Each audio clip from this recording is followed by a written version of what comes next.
오늘 우리들에게 주시는 하나님 말씀은 사도행전 21장 17절에서 26절 말씀입니다. 예루살렘에 이르니 형제들이 우리를 기꺼이 영접하거늘 그 이튿날 바울이 우리와 함께 야고보에게로 들어가니 장로들도 다 있더라. 바울이 무난하고 하나님이 자기의 사역으로 말미암아 이방 가운데서 하신 일을 낱낱이 말하니 그들이 듣고 하나님께 영광을 돌리고 바울들을 이르되 형제여 그대도 보는 바와 유대인 중에 믿는 자 수만 명이 있으니 다 율법의 열성을 가진 자라. 내가 이방에 있는 모든 유대인들을 가르치되 모세를 배반하고 아들들에게 할례를 행하지 말고 또 관습을 지키지 말라 한다 함을 그들이 들었도다. 그러면 어찌할꼬 그들이 필연 그대가 온 것을 들으리니 우리가 말하는 이대로 하라. 서원한 네 사람이 우리에게 있으니 그들을 데리고 함께 결례를 행하고 그들을 위하여 비용을 내어 머리를 깎게 하라. 그러면 모든 사람이 그대에 대하여 들은 것이 사실이 아니고 그대도 율법을 지켜 행하는 줄로 알 것이라. 주를 믿는 이방인에게는 우리가 우상의 제물과 피와 목매어 죽인 것과 음행을 피할 것을 계리하고 편지하였느니라 하니 바울이 이 사람들을 데리고 이튿날 그들과 함께 결례를 행하고 성전에 들어가서 각 사람을 위하여 제사 드릴 때까지의 결례 기간이 만기된 것을 신고하니라. 아멘.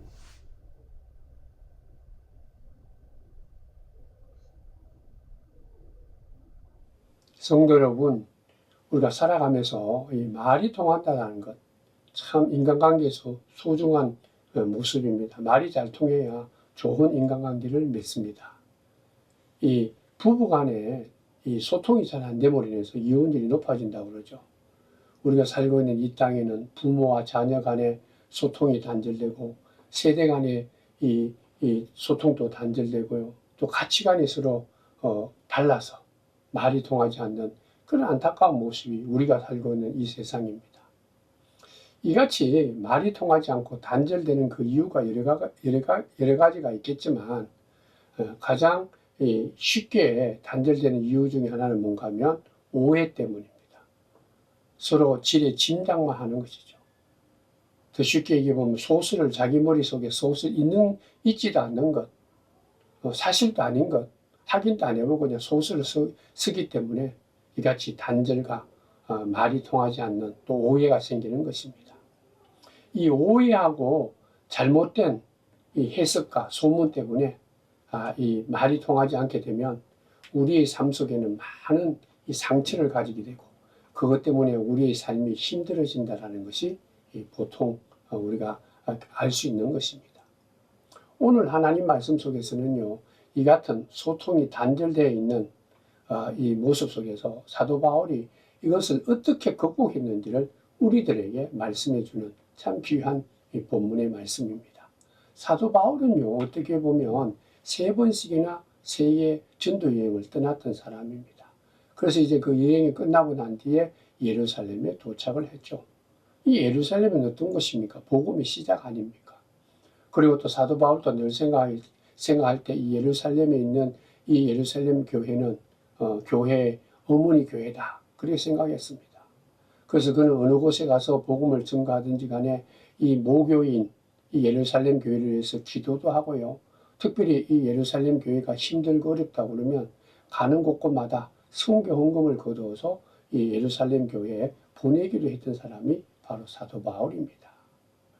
이같이 이 교회에 대한 예루살렘 교회에 대한 간절함이 있고 사랑이 있던 이 모교회다 그렇게 생각했던 사도 바울이 예루살렘 교회에게 도착을 합니다.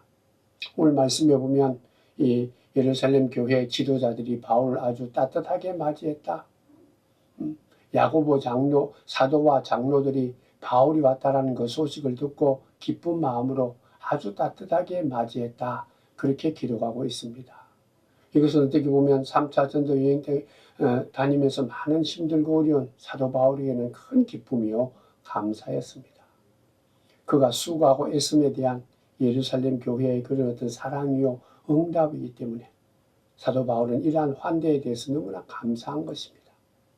그래서 이제 바울은 하룻밤을 지내고 난 뒤에 그 이튿날 예루살렘 교회 앞에 가서 지금까지 하나님께서 어떻게 역사하셨는지, 자기를 통해서 이 복음이 어떻게 증거되었는지 그걸 하나하나 다 얘기하면서 그들에게 선교 보고를 합니다. 이 예루살렘 교회의 대표자는 그 당시 야고보입니다. 그리고 세계 곳곳에 전도하는 선교사를 대표하는 사람이라면 바로 이 사도 바울이죠. 원래 예루살렘 교회의 대표자는 베드로였습니다. 근데 원래 사도행전을 보면 베드로는 그저 예루살렘에만 있는 것이 아니라 땅끝까지 이르러 복음을 증거해야 되겠다는 뜨거운 마음으로 이 교회 예루살렘을 떠나서 많은 곳에서 복음을 증거했던 사람이죠. 그렇기 때문에 이 예루살렘 교회는 베드로를 대신할 그런 인물이 필요했는데 그 사람이 바로 야고보입니다. 이 본문에 나오는 이 예루살렘 교회의 수장이었던 야고보는 12제자가 아니라 예수님의 동생이었던 야고보 장로입니다. 이 야고보는 유대인이죠.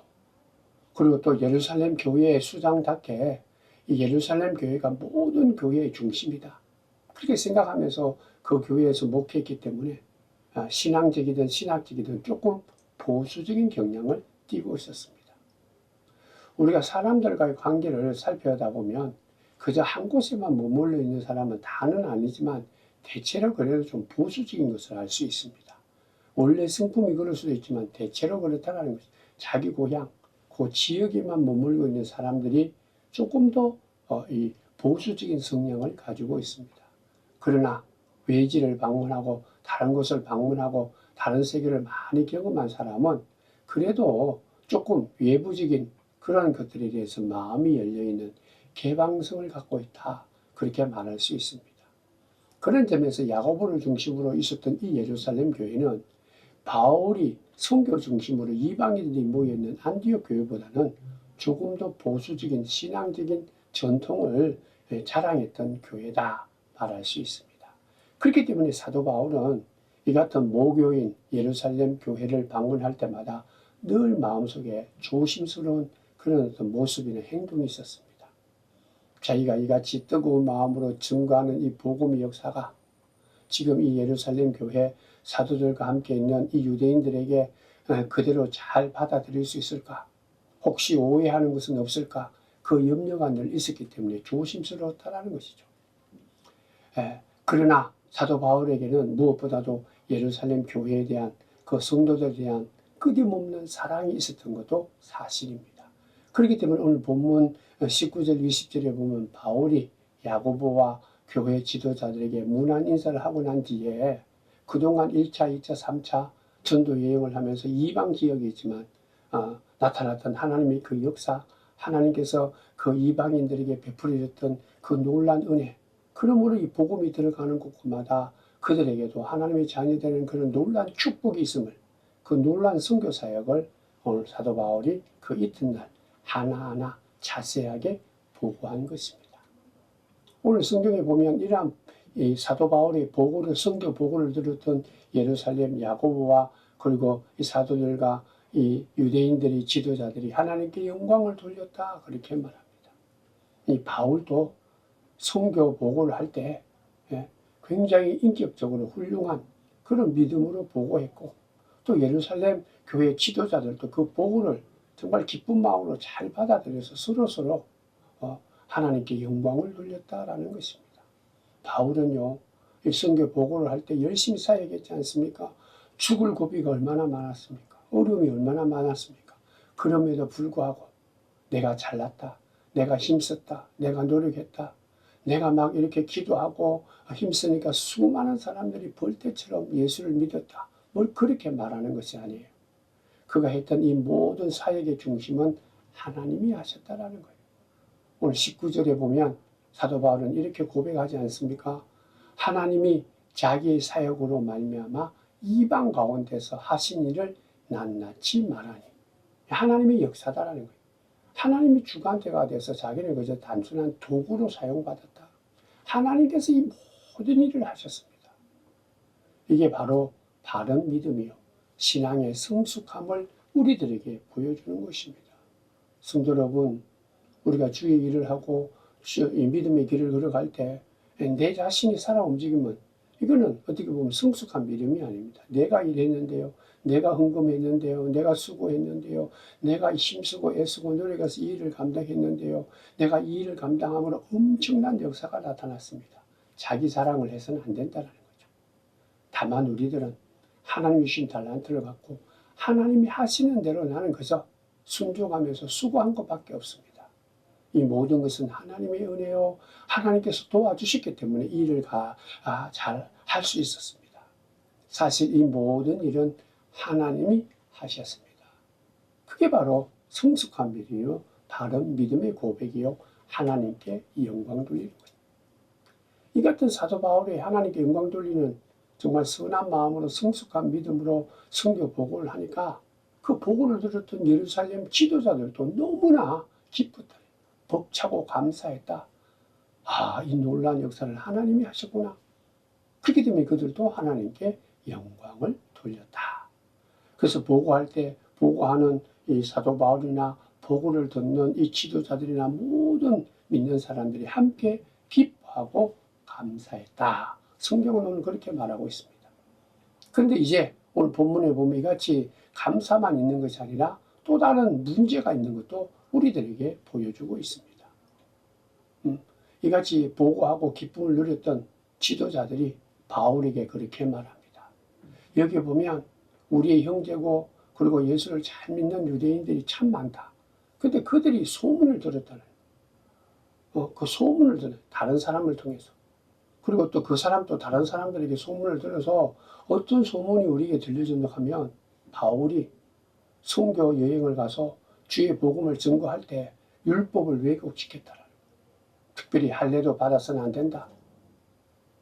그리고 또 유대인들은 이 할례 가지고 자랑해서도 안 되고 유대인들만이 하나님의 백성이다 라는 것을 자랑하지 말고 오히려 하나님의 백성된 것을 포기하라. 그렇게 복음을 증거했다. 그렇게 얘기했다는 거죠. 그런 소문이 들렸다. 오늘 21절 말씀입니다. 네가 이방에 있는 모든 유대인을 가르치되 모세를 배반하고 아들들에게 할례를 행하지 말고 또 관습을 지키지 말라 한다 함을 그들이 들었도다. 오늘 본문에 있듯이 바울이 모세를 배반해라. 그 아들들에게는 할례를 행하지 말라. 그렇게 얘기했다는 것이죠. 그런데 실제로는 사도 바울이 사도행전을 통해서 이같이 얘기한 적이 없는 거예요. 사도 바울이 이방인들에게 1차, 2차, 3차 열심히 복음을 증거한 것은 오히려 율법의 완성은 예수님이다. 예수 그리스도가 안에 우리가 단순히 할례 받는 것보다 예수 그리스도 안에 더 큰 하나님의 사랑과 복음이 있다. 그렇기 때문에 율법을 지키지 말라, 할례를 행하지 말라 그런 말을 한 적이 없는데도 불구하고 소문이 정확한 소문도 아니죠. 유언비어처럼 그런 잘못된 소문이 이 예루살렘 교회까지 많은 사람들에게 들려왔다. 그래서 오늘 이 지도자들이 기쁜 마음이 있으면서 그 소문을 들었기 때문에 바울에게 얘기하는 거예요. 이 일을 어떻게 하면 좋겠느냐. 이 일 때문에 많은 사람들이 특별히 믿는 유대인들이 너를 공격할 텐데 네가 유대인이라고 아무리 얘기를 해도 너를 받아들이지 않을 텐데 이거 어떻게 하면 좋겠는가? 오늘 본문에 보면 그들이 들었도다라는 말을 합니다. 이 소문이다라는 거죠. 성도 여러분, 소문은 참 우리가 조심해야 됩니다. 남을 격려하고 남에게 좋은 말을 하는 그런 소문은 바람직한 것이죠. 그러나 남의 약점을 과다하게 아주 크게 부풀려서 원래보다 더 크게 심각하게 말해서 그 사람에게 해를 입히고 그렇게 서로 관계를 끊어버리는 그런 소문, 나쁜 소문은 우리가 해서는 안 된다는 거죠. 우리가 살다 보면 화가 나고 그 사람이 미워서 욕을 할 수도 있죠.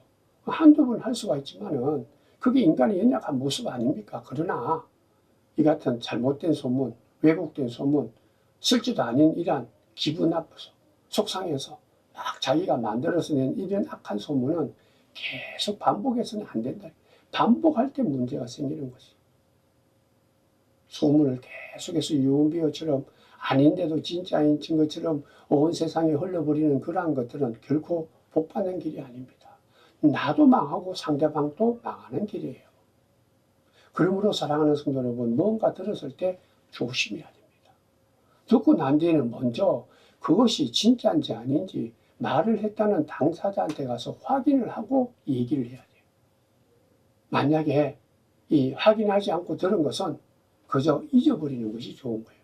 특별히 나쁜 얘기는 결코 입 밖으로 내서는 안 되는 것입니다. 또 심지어 내 자신에 대해서 다른 사람들이 이런 소문을, 이 나쁜 소문, 비난하는 그런 소문을 들었을 때도요, 그거 그냥 깊이 마음속에 새길 필요가 없습니다. 그냥 주님 앞에 내어놓고 그것을 잊어버려야 돼요. 주님 앞에 맡겨야지 내 마음에 상처가 되지 않고 그것 때문에 우리가 두려워하지 않는다는, 그냥 지나가야 됩니다. 예수님께 내어놓고 지나가야 돼요. 나하고 다른 소문에 너무 우리가 귀 기울이고 붙잡아서는 안 된다는 거. 확인되지 않는 소문은 증거해서도 안 되고, 확인되지 않는 잘못된 소문이 나에게 들려와도 그걸 너무 붙잡서는 안 된다는 거. 잘못된 소문이요, 꼬리에 꼬리를 자꾸 무는 거예요. 소문을 만들 때보다 더 많이, 원래보다 더 많이, 더 자극적으로, 더 악하게 이 소문을 내는 것이 이 소문의 갖고 있는 그런 특징이다. 어디서 왔는지도 모르는 사악한 이 소문 때문에 괴로워하고 믿지 못하니까 소통되지 못함으로, 그러므로 인간관계가 깨어지고 또 누리고 있던 모든 삶의 축복도 다 빼앗기는 안타까운 것이 된다는 것이죠. 오늘 본문에 보면 사도 바울이 그런 잊지도 않는 정말 이 말도 안 되는 이 소문의 희생자가 이미 예루살렘 교회 안에서는 돌고 있었더라. 그래서 이 지도자들이 말하죠. 바울아, 너를 향해서 이러한 소문을 들었던 많은 유대인들이 공격할 거다. 너무 많은 사람들이 너를 미워할 텐데 이거 어떻게 하면 좋겠는가? 그러니 어찌할꼬 그렇게 했어요. 오늘 본문에 보면 그렇기 때문에 예루살렘 교회 지도자들이 몇 가지 제안을 바울에게 얘기하죠. 지금 이 교회에 나시릴 언약을 한 4사람이 지금 기다리고 있다. 그들이 이제 율법에 따라 결례를 행하려고 한다. 결례를 행하려고 하는 그 사람은 이미 30일 동안이나 고기와 포도주를 삼가고 머리는 깎지 않고 기름에서 나시린 언약을 지켰던 사람이다. 그리고 마지막 7일은 성전에서 보내야 되고 그리고 정한 제물을 하나님께 드리게 된다. 근데 너가 이 4명 나시린 서약을 하고 지금 이 성전에 있는 이 사람들과 함께 좀 참여해라. 그래서 같이 결례를 드리라. 그리고 마지막 그들이 하나님께 정한 제물을 드릴 때 필요할 그 제물을 바울 네가 4사람을 위해서 좀 내어주라. 그렇게 하면 분명히 유대인들이 바울은 율법대로 정결하게 율법을 지키는 사람이구나. 율법을 파괴하는 자가 아니다. 율법을 참으로 존중하는 자이다라는 것을 분명히 알게 될 테니까 이 잘못된 이 모든 소문, 그러고 인해서 잘못된 이 오해를 다 불식시키고 오히려 너를 아주 귀하게 여길 것이다. 그렇게 이 제안을 하는 것을 볼 수가 있습니다. 여기서 어떻게 보면 바울을 사랑하고자 하는 예루살렘 교회 지도자들의 아주 소중한 제안이죠. 바울은 이러한 제안에 대해서 어떻게 했느냐? 그게 바로 오늘 본문 26절에 나옵니다. 바울이 이 사람들을 데리고 이튿날 그들과 함께 결례를 행하고 성전에 들어가서 각 사람을 위하여 제사 드릴 때까지의 결례 기간이 만기된 것을 신고하니라. 이 지도자들이 얘기하는 이 결례의식을 그대로 행했다라는 거예요. 그들과 함께 성전에 들어가서 결례를 행하고 또 재물을 위해서 그들 위해서 돈을 내었다라는, 그들과 함께 했다라는 것이죠. 근데 중요한 것은요, 사도 바울이 이렇게 행했던 이유는 이 강경 보수파 유대인들에게 이 뭔가 환심을 사기 위해서, 아니면 지금 어려운 이 문제를 단순히 피하기 위해서 그 일을 행한 것은 아닙니다. 사도 바울이요, 이같이 예루살렘 교회 지도자들이 얘기했던 이 제안을 받아들였던 기꺼이 했던 이유가 오늘 우리가 분명히 성경을 통해서 깨닫는 것이 있는데요. 사도 바울에게는 한 가지 중요한 삶의 믿음의 원칙이 있었습니다. 그것이 바로 뭘까요? 그것은 하나님이 주시는 귀한 생명들을 유대인이든 또 이방인이든 관계없이 진정으로 사랑하기를 원했던 자가 바울입니다. 만약에 내가 이 결례를 행하는 이 일로 인해서 유대인 중에 한 사람이라도 복음을 바로 믿고 구원의 사역에 동참해서 주의 자녀가 된다면 나는 그 일 감당한다. 그러니까 사랑하는 마음. 주께서 십자가를 지시고 우리를 사랑했듯이 그 복음의 가장 귀한 핵심인 사랑, 십자가의 사랑을 사도 바울은 실천하고 그것을 마음속에 새기고 있었기 때문에 그런 기꺼이 이 예루살렘 지도자들이 그 제안을 받아들이고 그 율법의 행위를 행했다라는 얘기입니다. 바울이 썼던 고린도전서 9장 19절에서 20절에도 이러한 모습을 우리가 쉽게 찾을 수 있습니다. 나는 어느 누구에도 얽매이지 않은 자유로운 몸이지만 많은 사람을 얻으려고 스스로 모든 사람의 종이 되었습니다.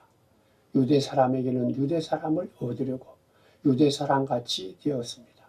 율법 아래 있는 사람들에게는 내가 율법 아래 있지 않으면서도 율법 아래 있는 사람을 얻으려고 율법 아래 있는 사람같이 되었습니다. 나는 어떤 사람이든 유대인이든 이방인이든 남자든 여자든 나는 그들에게 매이지 않고 자유로운 사람이다. 자유롭게 살아갈 수 있다. 그러나 이방인이 되어서 이방인 지림되어서 그 이방인이 예수를 믿으면 나는 이방인이 되고 그리고 율법에 있는 유대인들이 예수를 받아들인다면 율법을 지키는 유대인들도 된다. 내가 복음을 증거해서 그들이 한 사람이라도 예수 안에서 주의 자녀가 될 수만 있다면 내가 가지고 있는 이 모든 자유, 내가 갖고 있는 이 모든 특권은 내가 다 버릴 수도 있고 유보할 수 있다.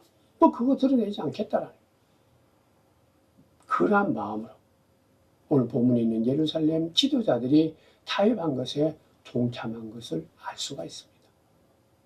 사랑하는 성도 여러분, 오늘 이 같은 문제가 있을 때 말도 안 되는 소문 때문에 큰 오해가 있고 어려움을 당했던 이 사도 바울이 이 문제를 해결하고 소통이 되지 못하고 확인되지 않는 소문 때문에 어려움을 당했던 이 모든 문제를 해결하는 가장 중요한 삶의 진리를 이 사도 바울을 통해서 우리가 알 수가 있습니다. 그게 뭔가 하면 우리가 이 땅에 살아갈 때 믿는 자로서 분명히 지켜야 될 것, 가져야 될 것과 그리고 또 내가 할 수는 있지만 하나님의 복음을 위해서 하나님의 영광을 위해서 예수의 사랑 때문이라면 그거는 버려주고 유보할 수도 있다는 것입니다. 우리가 어떤 일은 해야 되고 어떤 일은 안 해야 되고 또 여기는 가야 되는지 안 가야 되는지 이 사람은 만나야 되는지 안 만나야 되는지 참 어려울 때가 너무나 많지 않습니까? 또 이 일은 꼭 해야 될까 안 해야 될까 믿는 자로서 힘들고 어렵다라는 것이죠. 근데 오늘 본문에 보면 그래도 한 가지 우리가 삶의 원칙을 바울을 통해서 알 수 있습니다. 바울은요, 살아가는 삶 속에서 복음의 핵심과 본질에 대해서는 양보하지 않습니다. 복음의 핵심과 그 본질에 대해서는 그 누구와도 타협하지 않고 흔히 지켰다는 거예요. 베드로가 말해도 야고보가 말해도 그래 따르지 않는 거예요. 오히려 베드로가 복음의 잘못된 걸 보여주니까 막 책망했죠. 심지어 하늘에서 내려온 천사가 얘기를 하고 천사가 자기를 벌을 내린다 해도 나는 천사 얘기가 복음하고 다르면 받아들이지 않겠다. 그렇게 얘기한 자가 바울이다라는 것이죠. 바울의 삶의 원칙은요, 복음의 핵심과 내용에 대해서는 양보가 전혀 없었습니다. 복음에 대한 확신이죠. 복음이 뭐예요? 복음의 내용과 복음의 핵심이 뭡니까? 예수 그리스도의 십자가의 죽음과 부활의 생명입니다. 십자가의 복음이죠. 내 죄를 위해서 예수님께서 죽으셨다. 그리고 나에게 새로운 생명, 구원의 생명을 주기 위해서 부활하셨다. 그 부활의 생명을 우리에게 주셨다. 그러니까 십자가의 죽음과 부활에 대해서는 절대로 타협이 없었습니다. 오직 예수를 통해서만 죄 사함을 받고 구원을 얻고 그리고 새 생명을 얻어서 하나님의 자녀가 된다. 예수께만 죄 용서할 수 있는 은혜가 있다. 축복이 있고 사랑이 있다. 우리의 죄는 예수 그리스도의 십자가와 예수 그리스도의 부활이 아니면 결코 사하지 않고 하나님의 자녀가 될 수 없다. 그게 바로 복음의 핵심이요, 복음에 대한 확신이요, 복음의 내용입니다. 그에 대해서는 결코 뭐 누구에게도, 뭐 베드로도, 야고보도, 심지어 천사들에게도 양보 안 했다 그렇게 말했지 않습니까? 그 다음에 다른 것들에 대해서는 문화적인 부분이나 간섭에 대한 부분에 있어서는 복음의 이 핵심이 해치지 않는다면, 섞이지 않는다면 용납하면서 살았다라는 거죠. 예를 들어보면 먹는 문제입니다. 유대인들이요, 먹는 문제는 지금도 그런데 굉장히 중요하게 생각합니다. 어떤 거는 먹고 어떤 거는 못 먹는다. 그들은 돼지고기를 먹지 않습니다. 뭐 그들은 율법에 나와 있는 나름대로 이러한 것도 먹지 않는다 그렇게 나와 있지 않습니까? 그때마다 바울은 그렇게 말하죠. 나는 모든 것을 다 먹을 수 있다. 이 모든 것은 하나님이 주셨기 때문에 좋고 나쁜 것이 없다. 예수님이 그렇게 말했거든. 그러니까 나는 믿음을 갖고 다 먹을 수가 있다. 그러나 내가 만약에 너희들이 먹지 말아야 될 걸 내가 먹음으로 해서 너희들 마음속에 유혹이 있고 실족이 있고 예수를 믿는데 방해가 된다면 나는 그까이 거 안 먹는다. 근데 그런 거 안 먹어도 산다라는 것이죠. 자유가 있었지만 그 자유 때문에 다른 사람이 예수를 믿고 예수의 사랑을 잘 받아들이지 못하고 온전한 믿음의 길로 걸어가지 못한다면 그건 내가 버리겠다. 그거 내가 자유를 내가 유보하겠다는. 자유를 유보하는 이유가 뭘까요? 자기 마음대로 살지 않는 이유. 자기는 그거 뭐 관계없이 구원 얻고 하나님의 자녀된 기쁨을 누릴 수 있지만 그러나 그걸 내가 항의하지 않겠다는 이유가 뭘까요? 오직 한 가지입니다. 하나님의 영광을 위해서. 하나님의 영광이 뭐예요? 한 생명이라도 예수의 복음을 받아들이고 하나님께로 돌아온다는 그게 하나님께 영광이에요. 하나님이 기뻐하는 것이 세상에 수많은 사람들이 예수의 복음을 듣고 하나님께로 한 생명이라도 돌아온다면 그게 하나님이 가장 기뻐하는 것이고 우리가 하나님께 영광을 돌리는 일이다. 그게 가장 귀한 그 사람에게는 축복이다. 그걸 알기 때문에 그거 외에는 다른 것들은 얼마든지 나는 다 버릴 수 있다. 그래. 사랑하는 성도 여러분, 오늘 이 귀한 사도 바울의 이 고백을 통해서 우리는 기억해야 됩니다. 우리가 믿음의 길을 걸어갈 때 열심히 있는 것 좋아요. 누구보다도 헌신하는 것. 그리고 열심히 주의 교회를 위해서 사역하는 것 중요하죠. 그러나 자기만 최고다 이런 독순에 빠져서는 안 되는 거예요. 그렇기 때문에 오히려 믿는 자들, 열심히 있는 자들, 은혜를 받은 자들은 날마다 순간순간마다 겸손한 마음으로 예수 이름으로 하나님 앞에 나가서 내 자신을 살필 줄 아는 내 자신을 되돌아보는 겸손한 믿음이 필요합니다. 나는 내 욕심에 내 독순에 빠져 있는 것은 아닐까? 내가 복음에는 내가 예수를 위해서는 내 생명을 걸지만은 복음이 아닌 것 가지고 다른 사람들을 시기하고 판단하고 그리고 그 사람들을 실족시키든 말든 관계없이 내 하고 싶은 일을 한다. 그런 건 없는 나라. 사랑하는 성도 여러분, 하나님께서는 우리에게 자유도 주셨지만 하나님께서는 우리에게 하나님께 영광을 돌려야 되는 믿음도 주셨어요. 그런데 이 믿음의 역사를 갖고 우리가 다른 사람들에게 실족하는 그런 삶을 살아서는 안 된다는 것이죠. 이 시간 먼저 우리들은 하나님께서 이같이 예수 안에서 하나님의 자녀되는 예수를 나의 구주로 받아들이는 믿음 주심에 대해서 크게 감사해야 됩니다. 그러나 남의 소문 때문에 맞지도 않는 소문 때문에 민감할 필요도 없어요. 좋은 소문이 아니라면 남도 힘들게 하고 나에게도 힘들게 하는 그런 소문에 대해서는 귀를 기울일 필요가 없는 거예요. 오히려 그런 부정적이고 비난되고 잘못된 소문은요. 예수 앞에 다 내어놓고 십자가 앞에 다 묻어놓고 그냥 그걸 이겨나가는 그걸 흘러버리는 그런 믿음이 필요한 거예요. 오히려 남이 잘되고 남에게 축복받는 그러한 일들은 감사해야죠. 그러한 소문에 대해서는 함께 기뻐하고 즐거워하는 믿음이 필요합니다. 또한 나아가서는 우리는 우리가 믿고 있는 예수 그리스도의 십자가와 부활에 대한 이 복음의 핵심, 복음의 내용, 오직 예수를 믿음으로 구원받는다라는 이 복음에 대해서는 결코 우리가 양보해서는 안 돼요. 이것도 듣고 저것도 안 된다. 우리 마음속에는 예수의 십자가의 이 사랑, 부활의 생명에 대해서는 목숨을 걸 만한 용기와 힘이 필요합니다. 그러나 이 복음의 핵심의 내용이 아닌 것에 대해서는 우리는 독선적인 것보다 좀 넉넉한 마음, 온유한 마음으로 여기를 가지면서 다른 사람들이 아직 알지 못했기 때문이다. 좀 소통할 수 있도록 우리가 차단하기보다는, 그들을 쉽게 판단하기보다는 좀 기다릴 줄 아는 마음의 여유를 갖고 하나님께 맡기고 기다릴 줄 아는 믿음의 사람이 되어야 될 줄 믿습니다. 왜냐하면 우리는 예수님이 나를 사랑했던 그 사랑을 갖고, 세상 끝날까지 나를 사랑해 주신 주님의 그 사랑을 갖고, 이방인이든 유대인이든 어떤 사람이든 사도 바울처럼 사랑해야 되는 그런 본분이 있기 때문입니다.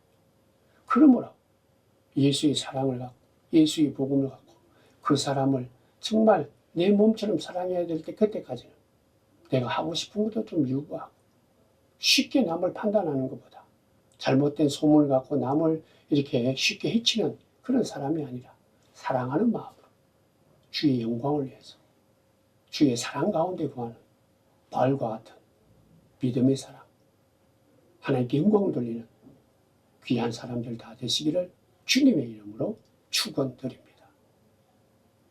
기도하겠습니다. 하나님 참 고맙습니다. 말씀을 들었습니다. 바울이 가졌던 이 아름다운 삶의 이 모습, 하나님이 다 아셨습니다. 하나님께 영광을 돌리는 그런 성숙한 믿음이 우리들에게 필요합니다.